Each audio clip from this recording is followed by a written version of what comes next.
Tungod sa sangkatasa nga kape, duro nga manami nga istorya kag mga handurawon nga hitabo ang nagaumpisa. Dengan kapag indakal kang ininit kag pagtiin kadya sa nagahulat nga preska nga kape kag kalamay nga pula sa tasa.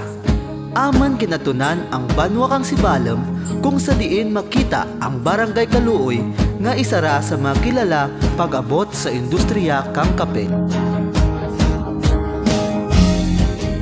Aken man ginatunan si punong barangay Alejandro Gonzaga nga isa raman sa mga coffee farmer kag producer.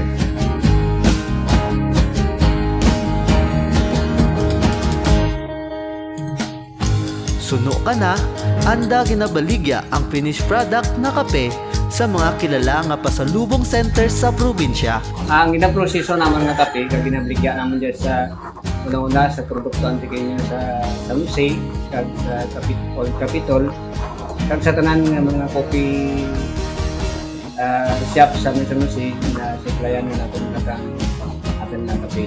Si Cap Gonzaga nagapanag-iya kang Ali Roasted Coffee kag mga produkto parehas kang Ali Ginger Tea kag iban pa nga manamit kag di kalidad nga coffee products.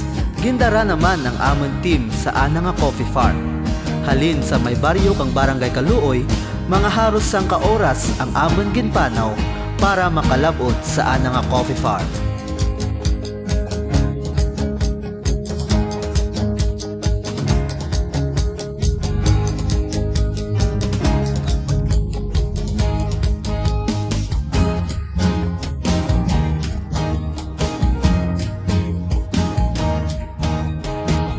Sa kadya, ang regular naman nga mga buyer kang coffee shop sa San Jose, ang take away, buong bansa, at ang kato ang coffee tray book.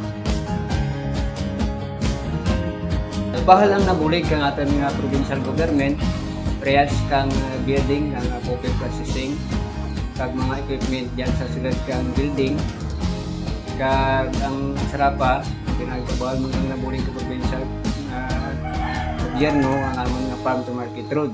Nagapasalamat gid ako sa aton nga tandes kag matahod nga gobernador Dura Cadyao, kag sa aton mga senador Inday Loren, kag sa Kadya sa kay Congressman Ligarda. Nagapasalamat gid kami diya sa Kaluoy kag nga bahal ang andag na politika.